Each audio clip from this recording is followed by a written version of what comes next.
Hello बच्चों, इस lecture में आप सभी लोगों का बहुत बहुत स्वागत है। प्यारे बच्चों, इस वीडियो में हम लोग अपरिमेय संख्याओं के बारे में पढ़ेंगे। सिद्ध करेंगे कि कोई संख्या अपरिमेय है या नहीं है, वो अपरिमेय है तो कैसे है, ये चीज़ सिद्ध करेंगे हम लोग प्रश्नावली 1.2 में। इसके पहले प्रश्नावली 1.1 और उसके सारे उदाहरण कंप्लीट करवा दिए गए हैं। आप लोग पीछे जाकर पिछले वीडियो में सभी लोग देख सकते हैं। इस वीडियो में प्रश्नावली 1.2 के लिए पहले हम लोग थोड़ा सा रूल नियम देखेंगे यहाँ पर कि क्या है रूल नियम। प्रश्नावली 1.2 में आप लोगों को अपरिमेय संख्याओं के बारे में ही सिद्ध करना है, केवल अपरिमेय संख्याओं के बारे में ही पढ़ना है। तो बच्चों, प्रश्नावली 1.2 शुरू करने के पहले हम लोग दो प्रमेय यहाँ पर पहले देखेंगे। दो प्रमेय 1.2 और प्रमेय 1.3। प्रमेय 1.1 हम लोग पहले पढ़ चुके हैं, अंकगणित की आधारभूत प्रमेय। इसके बारे में हम लोग पीछे पढ़ चुके हैं, यही प्रमेय 1.1 है। आज हम लोग प्रमेय 1.2 और प्रमेय 1.3 पढ़ेंगे। उसके बाद उदाहरण सॉल्व करेंगे, फिर एक्सरसाइज 1.2 सॉल्व किया जाएगा। बिल्कुल ही स्टेप बाय स्टेप चलना है, एक एक पेज बिल्कुल पढ़ डालना है, कुछ भी नहीं छोड़ना है। बस आप लोगों को धैर्य रखकर लगे रहना है। जो भी बताया जाए बस ध्यान से सुने, समझें, देखें। तो बच्चों, स्टार्ट करते हैं आज का लेक्चर। आज हम लोग प्रमेय 1.2 के बारे में पढ़ेंगे और फिर प्रमेय 1.3, क्योंकि प्रमेय 1.2 इसका प्रयोग करेंगे हम लोग जब हम लोग अपरिमेय संख्याएं सिद्ध करेंगे, तो उसमें प्रमेय 1.2 का प्रयोग किया जाएगा। और जो प्रमेय 1.2 है ये अंकगणित की आधारभूत प्रमेय से ही रिलेटेड है, वहीं से निकला हुआ है। तो प्रमेय 1.2 के बारे में पहले हम लोग देख लें।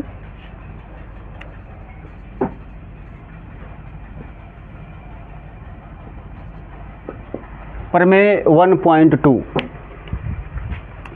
ये अंकगणित की आधारभूत प्रमेय से संबंधित है। पहले इसके बारे में देख लें, क्योंकि इसका प्रयोग हम लोग करेंगे जब किसी संख्या को अपरिमेय सिद्ध किया जाएगा तब। अब प्रमेय 1.2 है, क्या है? तो ये जैसे मान लिया जाए कि माना p एक अभाज्य संख्या है, माना p एक अभाज्य संख्या है।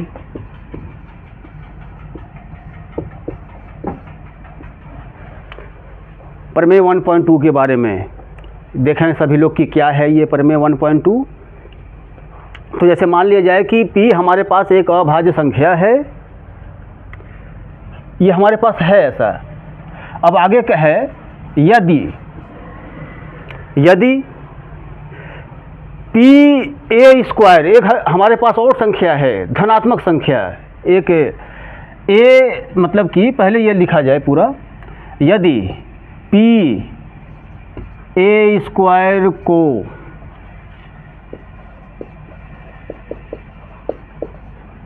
विभाजित करती है तो p a को भी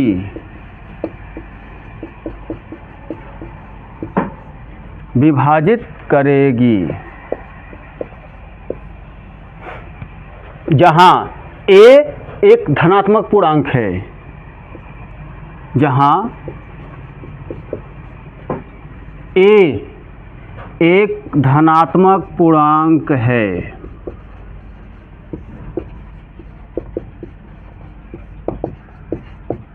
ठीक है बच्चों, ये है प्रमेय 1.2।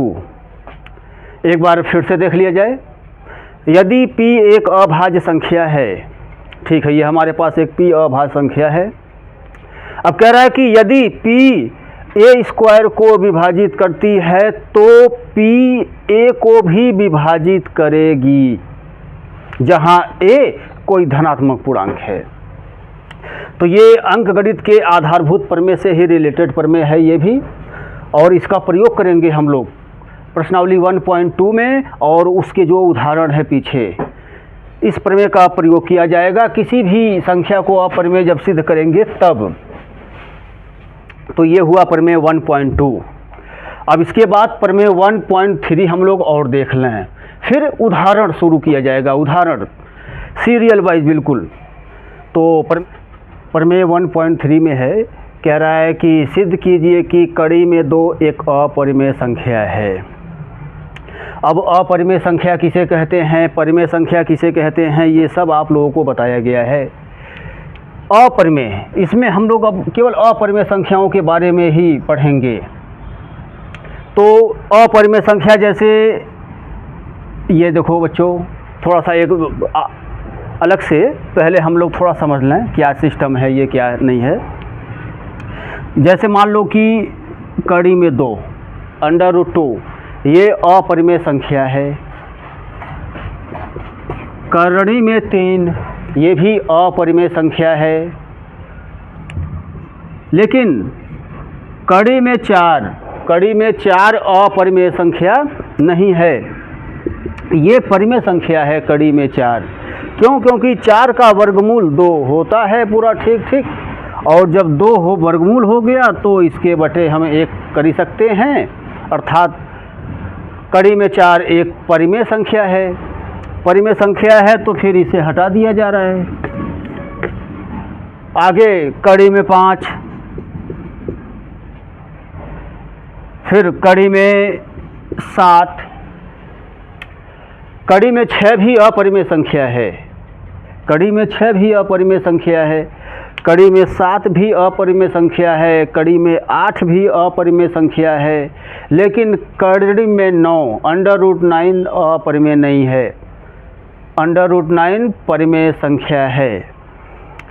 लेकिन √10 अपरिमेय संख्या, √11 अपरिमेय संख्या, √12 अपरिमेय संख्याएं हैं, ये सब अपरिमेय संख्याएं हैं। तो मतलब ये कि बच्चों बताया गया था इसके पहले कि एक पहचान ऐसे अंडर कड़ी में लिखा हो तो हम देखकर पहचान जाएंगे कि हाँ वो परिमेय संख्या है, अपरिमेय संख्या है।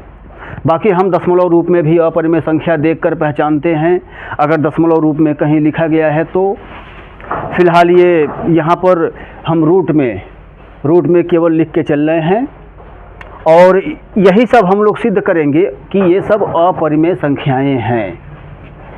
अब एक चीज़ इसमें और ये देखना है, जैसे कड़ी में 6 हो गया, ये भी अपरिमेय संख्या है। कड़ी में 8 हो गया, ये भी अपरिमेय संख्या है। तो इसमें और इसमें अंतर क्या है, इन चारों में और इन दोनों में? बाकी हम आगे भी गिनती आगे भी जा सकते हैं, इनफाइनाइट आगे बढ़ना है, √9 √10 √11 √12 हम आगे भी बढ़ सकते हैं। यहाँ पर देखो, यहाँ पर जैसे इन चारों का देखा जाए तो ये सब रूट के अंदर सब अभाज्य संख्या है, लेकिन ये नीचे देखा जाए तो ये सब भाज्य संख्याएं हैं दोनों। अब इसमें अभाज्य है, इधर भाज्य संख्या है, लेकिन है अपरिमेय। ठीक, ये भी अपरिमेय है, ये भी अपरिमेय है, लेकिन थोड़ा सा चेंजिंग है। इधर भाज्य संख्या है रूट के अंदर और इधर अभाज्य संख्या है रूट के अंदर। तो जैसे बच्चों ये जो रूट के अंदर अभाज्य संख्या आ जाए वो तो मेन होता है, वो तो हम लोग अभी सिद्ध करेंगे। ये देखना, जैसे ये एक क्वेश्चन जैसे ये बताया जाएगा बिल्कुल सेम टू सेम वैसे ही √3 √5 √7 √11 फिर √13 √17 √19 √23 इस टाइप से जो अंडर के अंदर प्राइम नंबर हो, अभाज्य संख्या हो, तो उसका थोड़ा नियम अलग है, थोड़ा बड़े में होगा। देख लो, ये सब याद रखना बच्चों। मतलब कि रूट के अंदर ये 2 प्रकार से आपको मिलेंगी, जो क्वेश्चन मिलेंगे 2 प्रकार से। एक तो रूट के अंदर ऐसे होगी, अभाज्य संख्याएं होंगी रूट के अंदर, तो उसे हम लोग सिद्ध करेंगे कि वो अपरिमेय है। रूट के अंदर अभाज्य संख्या है, ठीक बच्चों, या तो रूट के अंदर भाज्य संख्या मिल जाए या ऐसे भी मिल सकता है, ये जैसे ये लो, ये इस टाइप से मिल सकता है, ऐसे ये इस टाइप से मिल सकता है। हम कह रहे हैं माइनस लगा दो। ये सब हम लोग सिद्ध करेंगे, इसमें यही इस टाइप के ही क्वेश्चन चलेंगे और ये सब हम लोग सिद्ध करेंगे कि अपरिमेय संख्या है। अभी हम लोग क्वेश्चन देखेंगे बुक में कि बुक में क्या क्वेश्चन है, क्या कह रहा है, जो भी होगा उसे सॉल्व किया जाएगा, सिद्ध किया जाएगा। फिलहाल यहाँ पर एक प्रमेय हम लोग 1.3 अभी सिद्ध करेंगे कड़ी में 2 को, कि वो अपरिमेय संख्या है। तो जैसे कड़ी में 2 √2 का जैसे बताया जाएगा, बिल्कुल सेम टू सेम √3, √5 और √7 का, ये आप लोग प्रयास करना बच्चों, सिद्ध करना आप लोग जैसे अभी बताया जाएगा बिल्कुल। बाकी आगे ये सब इस टाइप की संख्याएं जो मिलेंगी उनके बारे में भी देखा जाएगा, बताया जाएगा बिल्कुल अच्छे से। पहले हम लोग ये क्लियर करें आज, √2 अपरिमेय हम लोग सिद्ध करेंगे। तो बिल्कुल इसी नियम से आप लोग प्रयास कीजिएगा, √3, √5 और √7 को अपरिमेय सिद्ध करने के लिए आप लोग प्रयास करिएगा। फिलहाल ये √2 का बताया जा रहा है कि ये अपरिमेय संख्या है, तो मतलब सिद्ध करेंगे हम लोग कैसे है।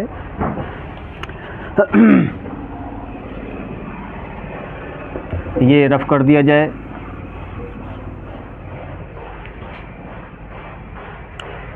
अब इसमें एक चीज़ और, एक नियम और आप लोगों को देखना है, सह अभाज्य संख्याएं। सह अभाज्य संख्याएं किसे कहते हैं, क्योंकि इस नियम का भी प्रयोग होगा। अभी इसके पहले प्रमेय 1.2 के बारे में हम लोग देखे हैं, उसका तो प्रयोग करेंगे ही हम लोग। इसमें सहअभाज्य संख्याओं के बारे में भी पहले थोड़ा सा तुम लोग देख लो, उसके बाद तब हम लोग ये शुरू करेंगे। अभी सहअभाज्य संख्या, तो इसकी परिभाषा है, जब 2 संख्याओं का HCF 1 हो तब वे दोनों संख्याएं सहअभाज्य संख्याएं कहलाती हैं। जब 2 संख्याओं का HCF 1 हो, 1 हो, तब वे दोनों संख्याएं सहअभाज्य संख्याएं कहलाती हैं। जैसे मान लो कि 3 है और 4 है। अब इन दोनों का HCF निकालेंगे तो एक ही आएगा, यानी कि ये दोनों सहअभाज्य संख्याएं हैं। और ले लो, और भी बहुत सारे हम ले सकते हैं। ये देखो कुछ भी ले लो, जैसे उन दोनों का HCF 1 आना चाहिए, HCF। और HCF कैसे निकालना है, इसके पहले खूब चला है, विस्तार से अच्छे से चला है। तो HCF निकालेंगे तो एक ही आएगा, यानी ये दोनों भी सहअभाज्य संख्याएं हैं आपस में। एक उदाहरण हम लोग जैसे मान लो ये ले रहे हैं, 4 है और 2 है। अब इन दोनों का HCF निकालेंगे तो 1 नहीं आएगा HCF, इन दोनों का HCF 2 आएगा। और जब 2 आएगा तो फिर ये दोनों सहअभाज्य संख्याएं नहीं है। तो इसमें सहअभाज्य संख्याओं के बारे में देखा जाए, जैसे मान लो कि इसको अगर हम लोग बटे में लिख रहे हैं तो ये हो गया 3/4। अब देखो, एक तो सहअभाज्य संख्याएं हैं, ये बताने के लिए अभी बताया गया है नियम, HCF निकालेंगे। HCF जब 1 निकला तो फिर वो सहअभाज्य संख्याएं हैं। लेकिन एक नियम और है, बटे में लिखकर काटने का नियम। हाँ जी, ये काटेंगे हम बटे में लिखकर। देखो जैसे ये 3/4 बटे में हम लिख दिए, अभी इसे काटेंगे हम लोग। और ये काटने का मतलब नियम तो पता ही है कि अंश और हर को किसी भी एक नंबर से हम डिवाइड करते हैं, काटते हैं। अगर दोनों कट रहा है, अंश और हर दोनों कट रहा है, तब तो काट कर उसे हम सरलतर रूप में लाते हैं ऐसे।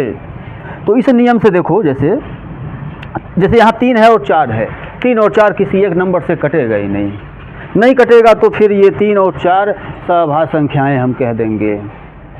इस नियम से, ये नियम थोड़ा ये ध्यान देना बच्चों।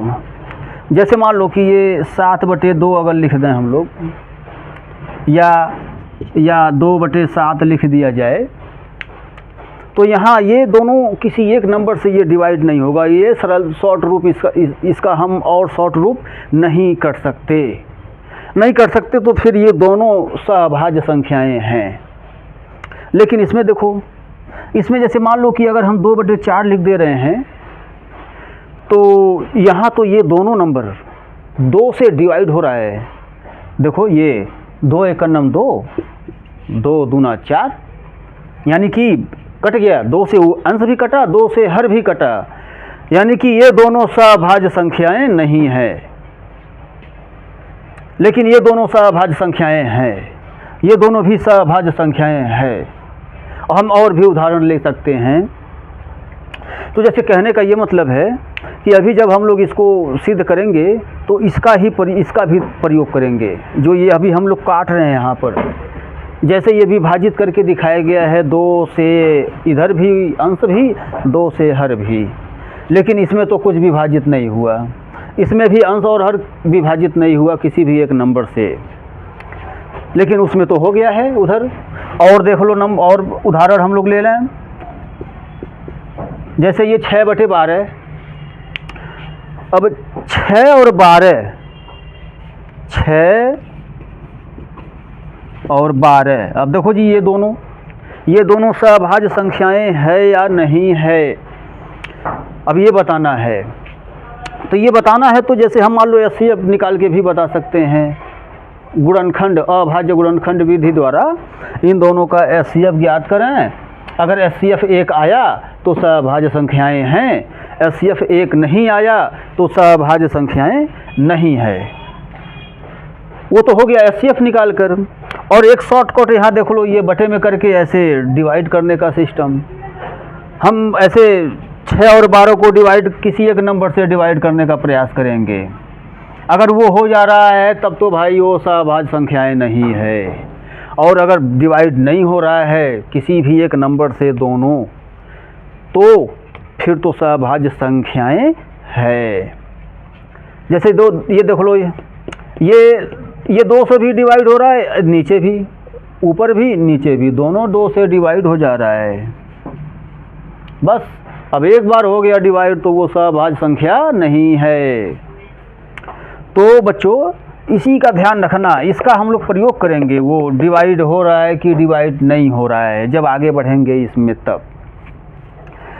ठीक है बच्चों, अगर दोनों, ध्यान एक बार और देख लो, अगर अंश और हर दोनों किसी एक नंबर से डिवाइड हो गया तो वो सभाज्य संख्या नहीं है। अगर अंश और हर दोनों किसी एक मतलब दोनों किसी भी एक नंबर से डिवाइड नहीं हुआ तो फिर वो सभाज्य संख्या है। तो हम लोग यही मतलब इसका प्रयोग करेंगे। तो इसे हम मिटाने रहे हैं फिर।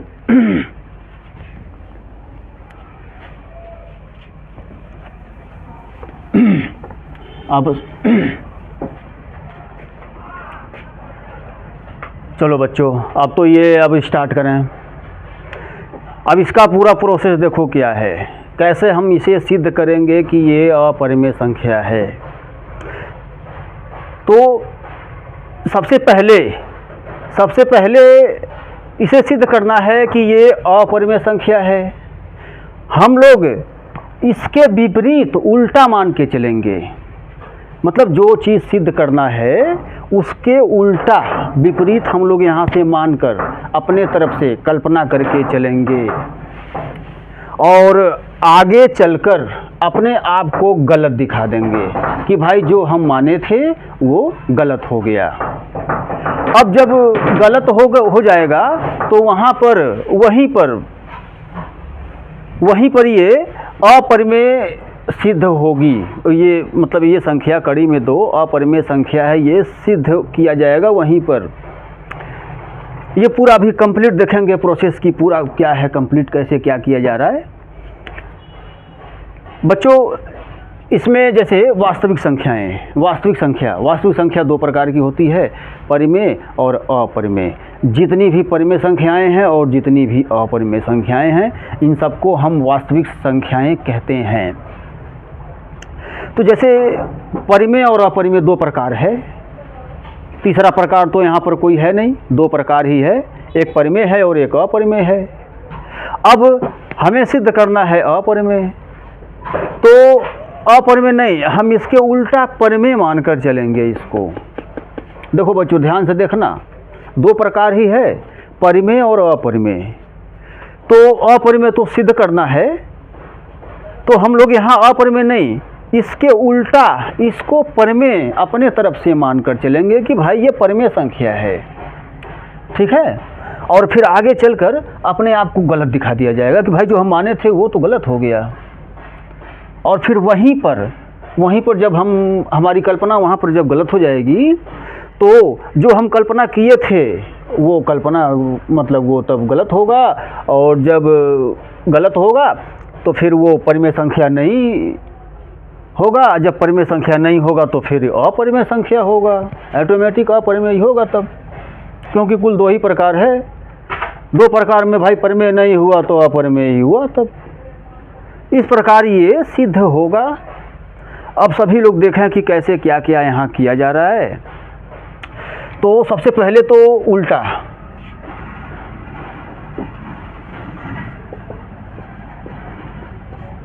उल्टा मानेंगे। माना कड़ी में दो एक परिमेय संख्या है। परिमेय हम लोग मान के चल रहे हैं, अपने तरफ से कल्पना करके यहाँ से चल रहे हैं। और अभी देखना आगे चल के अपनी जो हम लोग कल्पना किए हैं यहाँ पर ये गलत दिखाया जाएगा। आगे देखो इसमें, अब माना कड़ी में दो एक परिमेय संख्या है। अब जब कड़ी में दो एक परिमेय संख्या है, तब कड़ी में दो को हम ऐसे p/q के रूप में लिख सकते हैं। भाई जब वो परिमेय संख्या है तो फिर उसे हम ऐसे p/q के रूप में लिख सकते हैं। ये कल्पना हम लोग अपने तरफ से करके यहाँ से चल रहे हैं, जहाँ p और q सह अभाज्य संख्याएं हैं, तथा q बराबर नहीं 0 है। मतलब ये q की जगह पर 0 नहीं है। अगर q की जगह पर 0 हो जाएगा तो फिर अनंत इनफाइनाइट परिभाषित ही नहीं है। तो इसीलिए बस वो q की जगह पर 0 नहीं होना चाहिए। जहाँ p और q सह-अभाज्य संख्याएं हैं, ये ध्यान रखना है, ये हम लोग अपने तरफ से कल्पना करके चल रहे हैं। जहाँ p और q सह-अभाज्य संख्याएं हैं और इसको हम परिमेय संख्या मान लिए हैं। अब आगे चलकर हम लोग ये अपनी कल्पना को गलत दिखाएंगे, दिखाएंगे हम लोग, लेकिन कैसे? तो हम लोग इसके लिए ये देखो यहाँ √2 है, तो यानी कि सबसे पहले हम लोग p को 2 से विभाजित करके दिखाएंगे, उसके बाद q को भी 2 से विभाजित करके दिखा देंगे। देख लो, अंश को भी और हर को भी एक नंबर 2 से विभाजित करके दिखा देंगे हम लोग बस। और जब p और q एक नंबर से विभाजित हो जाएगा तो फिर वो सहभाज्य संख्याएं है ही नहीं। तब तो p और q सहभाज्य संख्या नहीं है, क्योंकि वो दोनों 2 से विभाजित हम दिखा देंगे। और यही काम करेंगे, अभी देखना, ये दिखाएंगे। अभी 2 से विभाजित दिखाया जाएगा बारी बारी से, पहले p को फिर q को, और वही हमारी कल्पना गलत हो जाएगी। और बस जब हमारी कल्पना वहाँ गलत होगी तो फिर वो परिमेय संख्या नहीं होगी। जब परिमेय संख्या नहीं होगी तो फिर वो अपरिमेय संख्या होगी।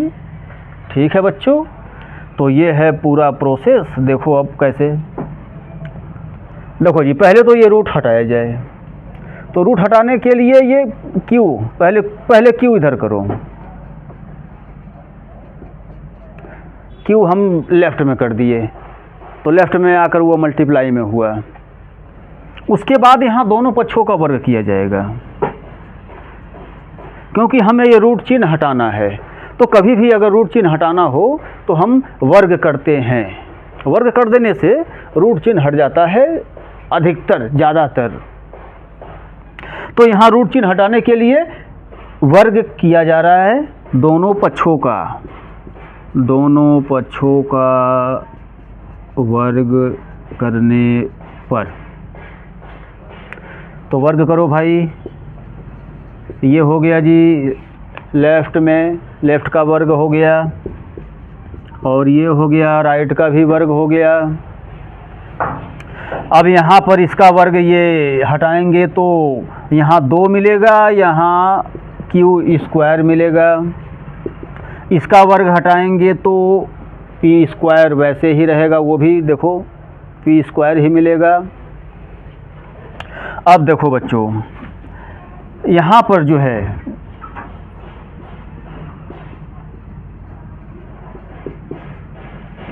ये 2 का और पक्षांतर कर दें हम, तो पता चल रहा है कि पी स्क्वायर 2 से विभाजित है।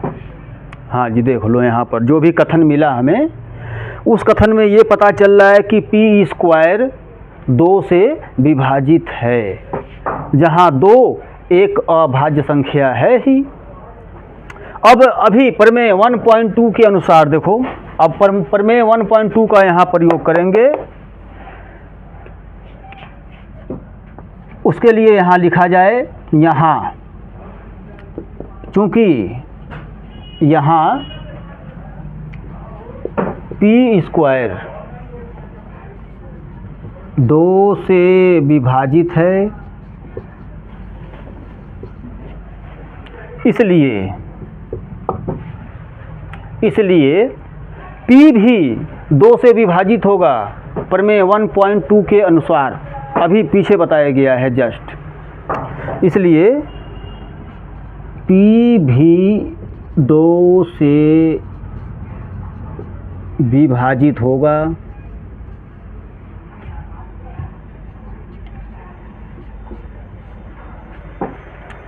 चलो जी, तो हम लोग तो अब P को 2 से विभाजित करके दिखा दिए यहाँ पर।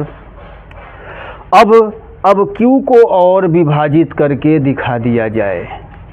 तो Q को विभाजित करने के लिए यहाँ पर थोड़ा हम लोग मानेंगे। यहाँ पर माना जाएगा P बराबर 2m, P बराबर 2m। अब एक m का भी सहारा लिया गया है, क्यों? क्योंकि उस m के सहारे हम लोग Q को भी विभाजित करके दिखाएंगे 2 से। तो यहाँ एक पूर्णांक ये हम लोग ले रहे हैं, ये इसका हेल्प लिया जा रहा है वो Q को विभाजित करने के लिए।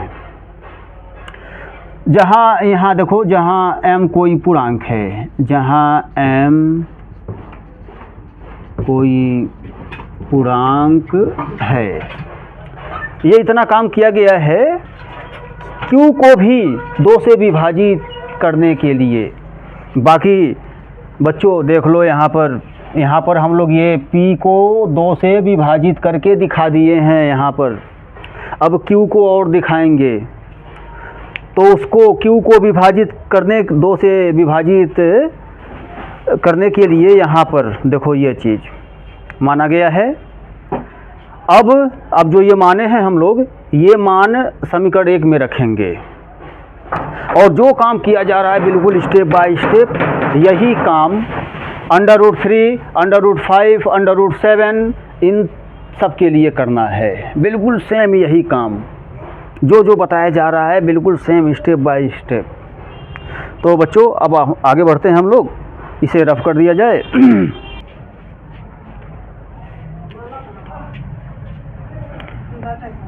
अब P बराबर 2m समीकरण 1 में रखने पर अब हम लोग Q को विभाजित करके दिखाएंगे 2 से। तो ये सब काम अब देख रहे हैं सभी लोग ध्यान से कि क्या क्या किया जा रहा है। तो समीकरण 1 अब समीकरण 1 में है क्यू स्क्वायर बराबर पी स्क्वायर बटे 2, ये समीकरण 1 में है। देखो समीकरण 1, और इसमें हम लोग मान रखेंगे ऐसे, पी का मान रखा गया।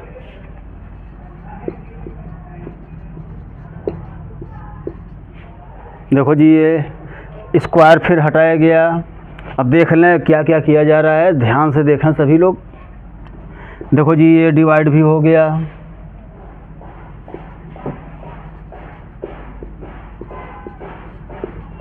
ये आया, बस हो गया काम।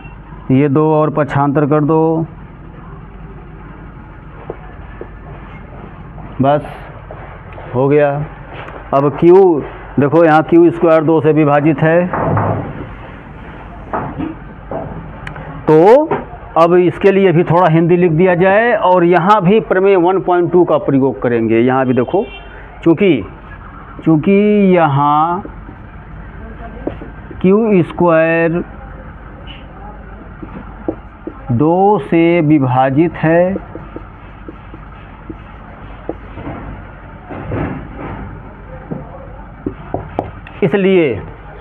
इसलिए प्रमेय 1.2 के अनुसार क्यू भी 2 से विभाजित होगा,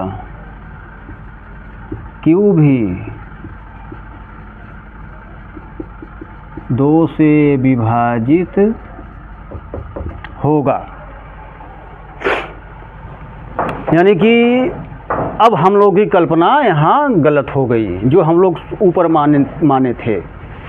क्यों? क्योंकि P और Q दोनों 2 से विभाजित हो चुका है। हम लोग यहाँ दोनों को 2 से विभाजित करके दिखा दिए, P को भी और Q को भी। बस अब इसीलिए तब P और Q सभाज्य संख्याएं नहीं है, जो हमारी कल्पना के विरुद्ध है। जो हम लोग कल्पना किए हैं वो गलत है, और जब गलत है तो फिर कड़ी में 2 एक परिमेय संख्या नहीं है, और जब कड़ी में 2 एक परिमेय संख्या नहीं है तो फिर वो अपरिमेय संख्या है। ऑटोमेटिक देख लो। यानी कि अब इसी चीज़ को थोड़ा हिंदी में लिख देना है, अपनी भाषा में बनाकर अच्छे से समझाते हुए। चूँकि P और Q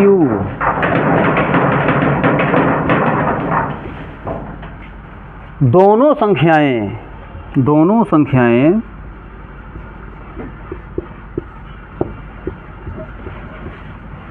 2 से विभाजित है, 2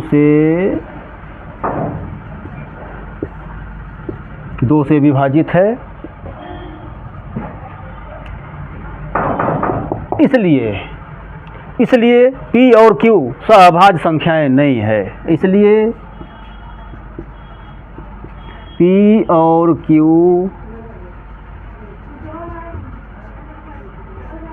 सहअभाज्य संख्याएं नहीं है।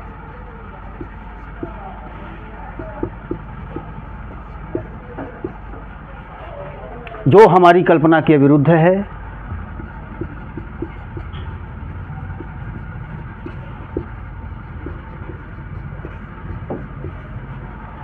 जो हमारी कल्पना के विरुद्ध है। और जब हमारी कल्पना, जो हम लोग कल्पना किए थे, अगर वो गलत हो गई है तो फिर वो कड़ी में 2 परिमेय संख्या नहीं है तब। इसलिए कड़ी में 2 परिमेय संख्या नहीं है।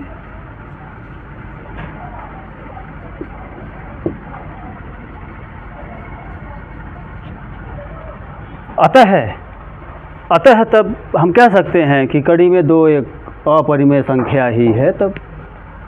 अतः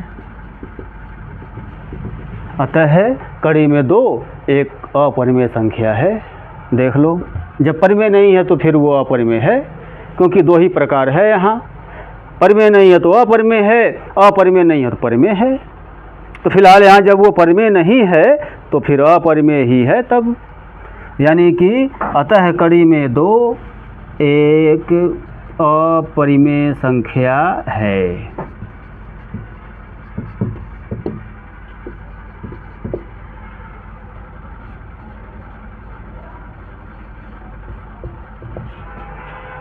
तो इस प्रकार ये प्रमेय 1.3 कंप्लीट हुआ।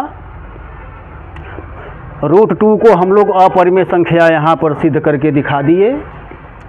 अब सेम टू सेम ऐसे ही बिल्कुल रूट 3 और रूट 5 और रूट 7, फिलहाल तुम लोगों के सिलेबस में रूट 2, रूट 3 और रूट 5 तक ही है।